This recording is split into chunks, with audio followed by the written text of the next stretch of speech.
Olha, vamos trazer informações agora a respeito de um incêndio que aconteceu lá na região de Amarante, que atingiu a uma propriedade responsável pela fabricação de cachaça no interior do estado do Piauí. Isso resultou numa destruição com impacto ambiental, econômico, financeiro importante.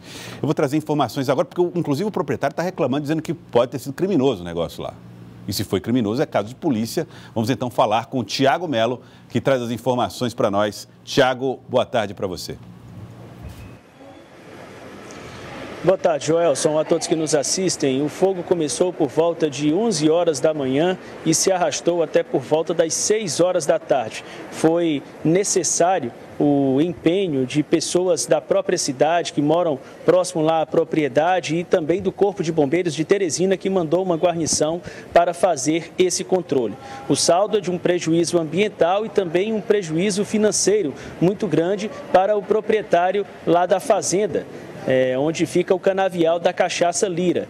Além do canavial que foi atingido, da cana que foi atingida, teve também um prejuízo com a queima de parte do parque, da estrutura do parque, um quiosque foi consumido e também aproximadamente 21 quilômetros de trilha do ecoparque que fica lá estabelecido dentro dessa propriedade. O proprietário da Cachaça Lira, em um áudio, falou sobre esse prejuízo e falou também da impressão que ele tem que esse incêndio pode ter sido criminoso. Vamos escutar. Imagens mostram o momento do fogo, das chamas. Olha aí. O momento em que as chamas estavam atingindo boa parte do canavial. Essa propriedade é uma propriedade que ela é destinada à fabricação de cachaça. E, claro, ali tinha também um ecoparque, um local para visitas, passeios ecológicos, turismos ecológicos. E esse turismo ecológico também ficou em parte comprometido por causa do incêndio. As chamas que, segundo o proprietário, Haroldo Lira, empresário Haroldo Lira, seria causado por humanos, de forma criminosa, intencional. E se for intencional, vamos combinar.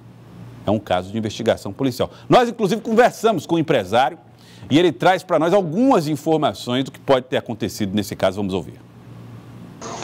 Ontem, a partir das 11 horas da manhã, a gente viveu aqui um clima de terror, com um incêndio violentíssimo, um período muito quente, um horário muito quente, muita ventania.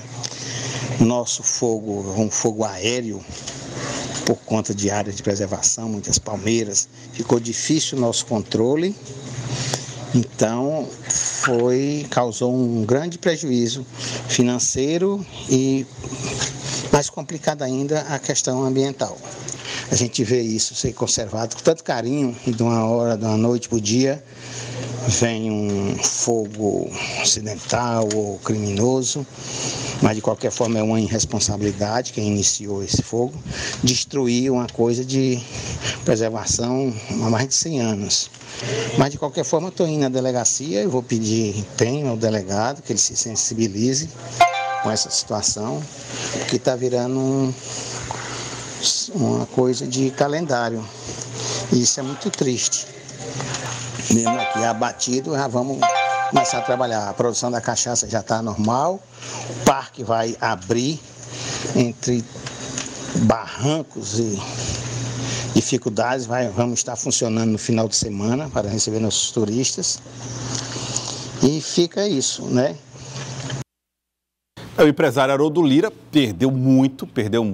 Eu até falava num desabafo, numa entrevista que concedeu, numa declaração que deu, de que, olha, vou investir, porque vivo disso, só tenho isso para fazer, vou investir. Agora, os prejuízos ambientais, esses são enormes, e de fato são. Agora, se for criminoso, é preciso providência enérgica, urgente, para garantir a proteção do patrimônio, claro, e também das pessoas. Imagine a tragédia que um incêndio fora de controle pode causar numa região como aquela. Tiago Melo, volto com você. O Corpo de Bombeiros já tem ou terá papel importante, preponderante nessa questão, nessa situação aí, envolvendo não só o da Cachaça Lira, mas outros pontos de incêndio no estado do Piauí? Vamos falar a partir de agora com o Major José Veloso, do Corpo de Bombeiros Militar do Estado do Piauí, saber se já há alguma informação de onde possa ter surgido esse fogo lá no município de Amarante e há algum indício que ele possa ter sido provocado de forma criminosa. Boa tarde.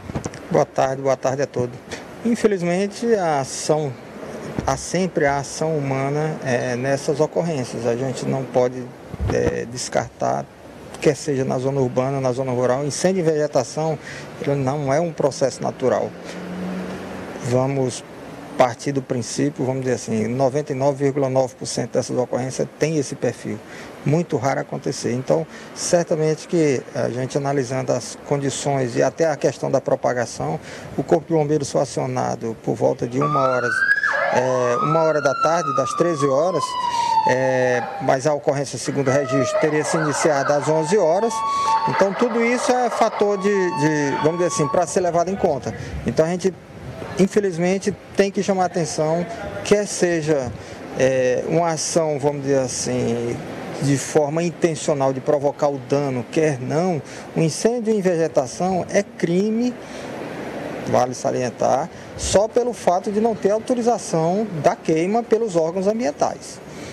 Qual foi o cenário que a guarnição encontrou quando chegou lá? Alguma dificuldade em especial? De um perfil geral, a gente tem a dificuldade de acesso, essa que é uma grande verdade.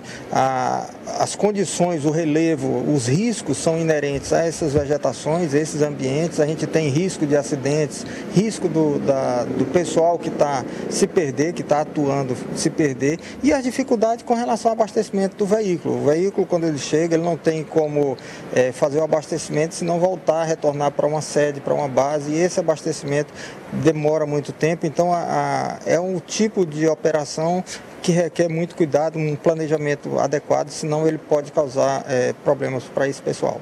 No Piauí há uma tendência de aumento no número de focos de fogo, especialmente no mato, em função também da elevação da temperatura no segundo semestre. O que o Corpo de Bombeiros já tem observado nesse sentido e qual a região que inspira mais cuidado no momento? É interessante, é sazonal, é uma condição climática, nós temos que entender isso, é uma condição que nós estamos já propícia a isso aí, ou seja, a partir de julho até dezembro, essas condições tendem a piorar, temperaturas elevadas, baixa umidade relativa do ar e acrescente-se a isso a questão da ventilação intensa no período de 10 da manhã até 4 horas da tarde. Nós vamos ter que conviver com isso aí. Gerações passadas e futuras vão ter que conviver com isso aí. Essa prática de queimadas, infelizmente, é uma questão cultural também.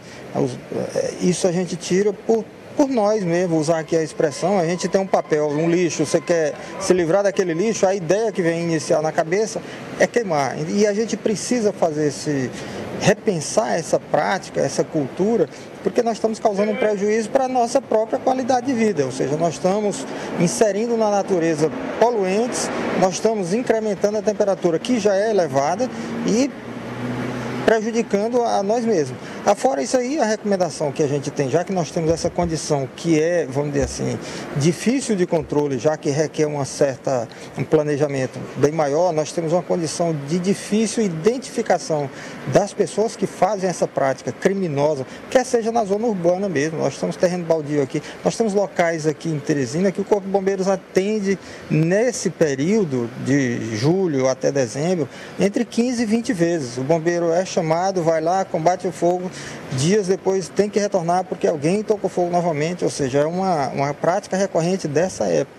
Existem outros fatores, por que não dizer? Na zona urbana nós temos a condição do lixo, a condição desses terrenos baldios que são utilizados por meliantes, então a população do entorno muitas vezes vê esse fogo como uma solução. Na verdade é uma solução problemática, questionável. É um problema social, a gente precisa debater. Então é uma série de fatores que estão envolvidos nessa condição, nessa questão de queimada, incêndio e vegetação. Nós conversamos com o Major José Veloso, do Corpo de Bombeiros do Estado do Piauí. Muito obrigado pelas informações que você trouxe, Major. Joelson.